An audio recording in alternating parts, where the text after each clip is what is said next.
Bom, a gente vai passar agora para a fala da Laura Machado, que vai compartilhar algumas reflexões sobre as lacunas que as diretrizes das as leis e normas da assistência social apresentam. Acho que começar a direcionar já essa lógica de formar esse agente catalisador para conseguir executar essa política de forma a criar essa emancipação, conseguir, né, fazer a mobilidade intra e intergeracional e garantir o direito ao trabalho. Acho que sem pressão lá. Acho que são reflexões, óbvio, né? Brincadeiras à parte. Acho que a ideia é que a gente vai discutindo e pensando juntos. Então, Laura é mestre em Economia Aplicada pela Universidade de São Paulo, é professora e pesquisadora do INSPER, coordena a trilha de políticas públicas da graduação dos programas de pós-graduação Lato Sensu da instituição, foi secretária de Desenvolvimento Social do Estado de São Paulo e trabalha com geração, interpretação e comunicação de evidência científica para formulação e avaliação de política pública. Bem-vinda e boa exposição. Obrigada. Bom, boa tarde a todos. Queria começar agradecendo ao MDS e ao Paulo Tafner pelo convite. É uma honra estar aqui conversando e discutindo esse assunto tão importante junto com a Giovana, junto com o PB e a Andresa. Bom, eu tinha preparado essa apresentação, mas eu acho que as explanações anteriores foram tão profundas que eu vou mudar um pouco. Então, acho que é válido para todo mundo que está vendo ver esse documento que está na tela, que são as orientações técnicas sobre o PAIF. Então, a Andresa foi detalhando todo o sistema, né, único da saúde, desde o Sistema Único da Assistência Social, desde a criação dele, e ela terminou explicando como funciona o PAIF. E esse documento que está na tela é um documento que tem 120 páginas, que ele regulamenta e instrumentaliza exatamente como o PAIF deve ser implementado nos centros de referência da assistência sociais, né, nos equipamentos no território, esses 9 mil que o PB acabou de apresentar, né? Mas eu acho que o que deve estar na cabeça de todo mundo é uma pergunta, né? Poxa, mas por que não funciona? Né? Tem alguma limitação legal? Tem alguma limitação de recursos humanos? Tem alguma limitação enfim, né? Por que será que a gente, com toda essa estrutura, com todo esse arcabouço, que eu concordo plenamente com a Andresa, eu duvido que, né, gostaria de ver um outro país que tem uma organização institucional tão sólida para o funcionamento do sistema de assistência social, em especial do PAIF. E o PP deixou muito claro, né, pontos importantes para a gente conseguir ter uma política de superação da pobreza, não só de alívio, que o Bolsa Família está fazendo, mas de superação. Então, por que não funciona? Queria dizer para vocês, começar falando que, na verdade, a gente tem ótimos exemplos no Brasil de que isso pode funcionar. E aí eu vou fazer aqui as minhas hipóteses de por que o que está faltando para que isso possa funcionar, né? Na verdade, estão faltando 3 coisas só. E elas existem no país, né? A primeira é dar método. Então, Laura, você quer que tire a apresentação da tela pode ou você vai tirar?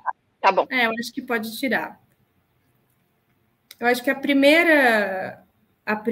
primeiro motivo da gente não ter uma estrutura mais organizada para a superação da pobreza e não do alívio é a gente não ter método.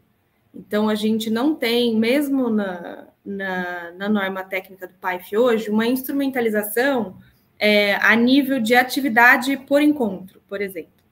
Existem programas, por exemplo, no Chile, o Puente, que é um programa bem conhecido de superação da pobreza, ele instrumentaliza o agente. A gente tem um agente que pode acompanhar as famílias. A gente tem um programa de alívio da pobreza, que é o Bolsa Família. A gente não tem método, então a gente não tem um instrumento que dê para o centro de referência da assistência social qual que é a prioridade, né? Qual que é a lista de famílias que está no entorno daquele equipamento que precisa de socorro imediato, né? Precisa que o centro de referência faça, né, o assistente social vá até a família. Então, hoje a gente tem, em certo sentido, indicações para o Bolsa Família, mas o PAIF, como a Andresa mostrou, ele tem método de acolhimento, ele tem instrumentalização para refletir se ele vai atender aquela família em grupo ou se ele vai atender individualmente, mas ele não tem uma organização de fila. Então, todo mundo, a coisa universalista do Centro de Referência de Assistência Social, todo mundo que chega no CRAS, e aqui não estou dizendo que quem está chegando no CRAS não precisa de ajuda, mas ele não tem uma informação, um mapa, como o PB sugeriu, ou uma listagem de quem são as pessoas que precisam com urgência de intervenção, de um acompanhamento ou de um atendimento. Além disso, a gente não está instrumentalizando os assistentes sociais sobre método para os encontros. Uma vez que a gente tem uma pessoa na ponta que pode fazer o papel de desenvolver aquela família, o agente precisa de uma lista de quem que ele precisa ir atrás, e ele precisa de uma instrução de como que ele vai fazer para aquela família superar aquela condição. O Chile faz isso. O Chile tem um programa que chama o Puente, e ele detalha, num conjunto de 11 encontros, quais são as ações que precisam ser feitas em cada uma das etapas. As ações começam primeiro pela parte da justiça, né? Então, as ações começam com essas famílias terem checar se elas têm a documentação, se elas têm os devidos registros para se inserir na sociedade, RG, CPF, endereço. O segundo caminho é a saúde. O segundo encontro com a família envolve checar se aquela família está em condições, né? Ela está com as suas questões de ordem de saúde bem equacionadas. E aí, o agente de desenvolvimento apoia aquela família, caso ela já não esteja, a cuidar das suas questões de saúde. Em terceiro lugar, a discussão que é feita do agente com a família, ela é sobre potencialidades, que a Andresa falou essa palavra várias vezes, né? O PAIF faz muitas reflexões sobre potencialidades, mas ele tem um método para identificar qual que é o potencial de construção, de geração de renda daquela família, que potência que ela tem. A família tem uma criação de galinha, tem uma plantação, tem uma habilidade de empreendedorismo. Quais são as habilidades que aquela família tem? Uma vez que essas habilidades são identificadas, o Chile reforça essas habilidades. Ele orienta para uma qualificação profissional, ele cria um grupo de outras pessoas que já exercem essa atividade e ajuda a família a escoar o produto, caso seja a produção de algum produto. Então, existe um agente que vai até a família, isso a gente tem os assistentes que estão previstos, como a Andresa mostrou naquele quadro, pré-previsto que eles façam busca ativa, né? Eles vão atrás. O que a Andresa não falou é que eles recebem uma lista de quem precisa de atendimento prioritário. Então, a gente não tem uma instrução para os assistentes de quem é prioritário e a gente não tem uma instrução de um conjunto de encontros com um método muito bem regulamentado de como eles fazem para que aquela família vire autônoma e consiga, né? O PB falou muito sobre trabalho. Existem etapas que o Chile faz anteriores ao trabalho. Ele garante que a família tem documentação, ele garante as questões de saúde, ele garante se as crianças estão na escola e ele começa a discutir, a partir disso, potencialidades para a inclusão produtiva. Então, a reflexão que fica é se o PAIF não precisa de um reforço, e isso a Andresa também falou, que existem nos SUAS serviços e programas. Um programa, ele vem para fortalecer um serviço. Então, acho que o PAIF talvez precise de um programa que dê uma lista de prioridades para os assistentes sociais, prioridades de famílias que precisam de atendimento. Isso não quer dizer que as outras famílias que forem buscar ajuda não precisam ser atendidas. Precisa de método, de uma sequência de que instrumentalize os assistentes para o que eles têm que fazer em cada etapa. Acho que essa é parte do método. E, por fim, que é o mais difícil e envolve a tal da integração, é o poder de dar prioridade. Então, se a gente consegue criar um método para os assistentes sociais, né, refletirem sobre esses direitos todos da família até eles alcançarem autonomia, imagina se esse assistente for conversar com a família e falar, bom, você precisa colocar essa criança na creche, você precisa ser atendido no plano de saúde para tomar uma vacina de Covid. E quando essa pessoa chega lá, na verdade, ela não vai ser atendida, ela não é prioritária. Então, hoje, a assistência social talvez não seja tratada como o órgão que tem prioridade, preferência no atendimento dos outros setores, né? Isso envolve a intersetorialidade, que a Andresa também comentou.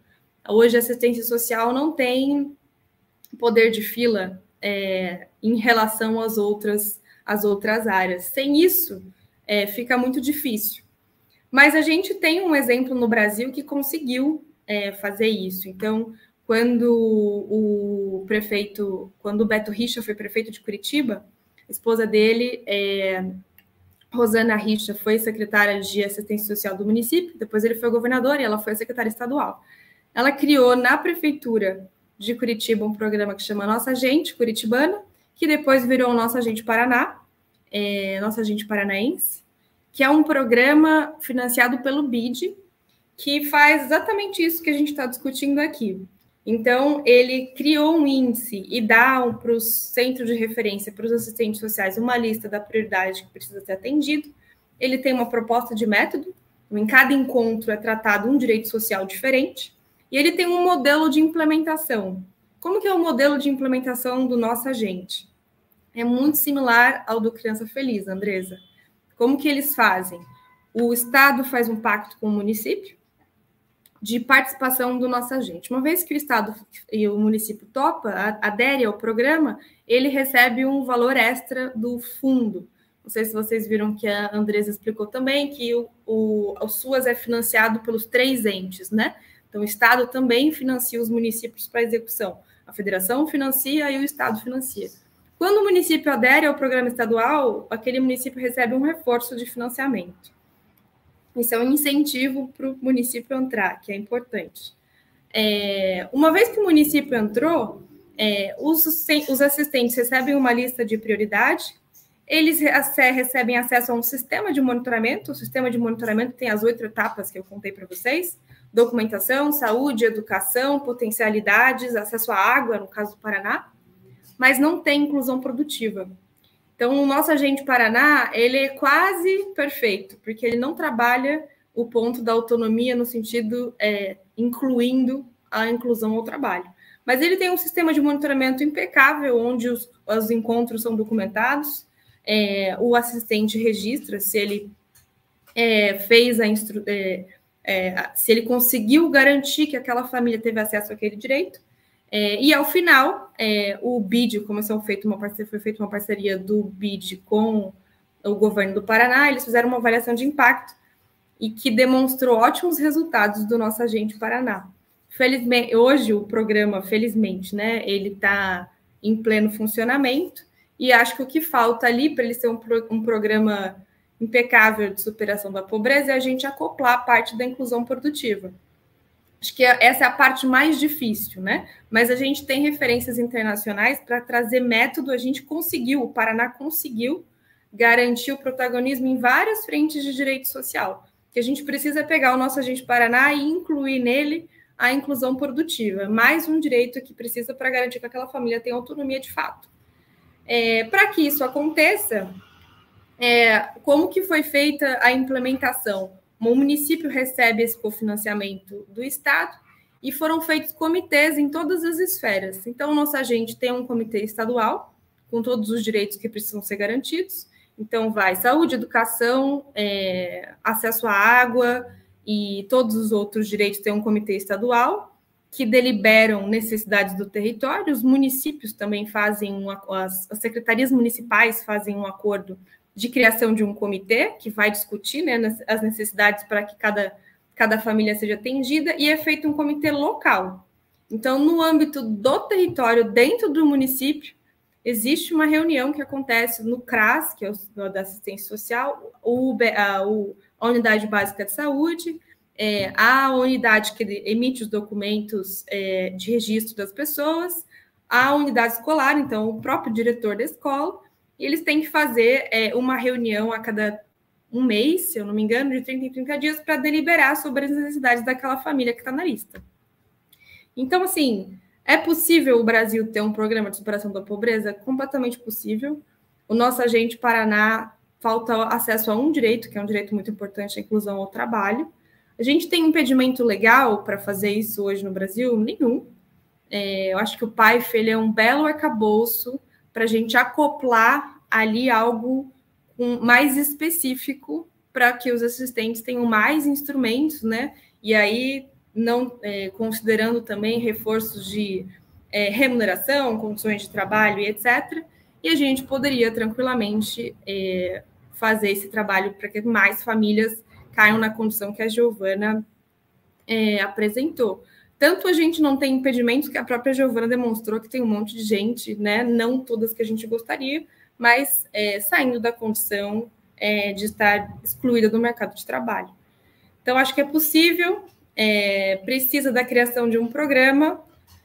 A nível estadual, o XDAI já está acontecendo nesse momento no Paraná. A nível federal, a gente já teve o Brasil Sem Miséria. Acho que a questão é se organizar um pouco melhor para que isso, de fato, vire realidade. Obrigada. Obrigada, Laura. Acho que as falas foram muito inspiradoras aí. Acho que já até cobriram boa parte de várias perguntas que eu tinha separado.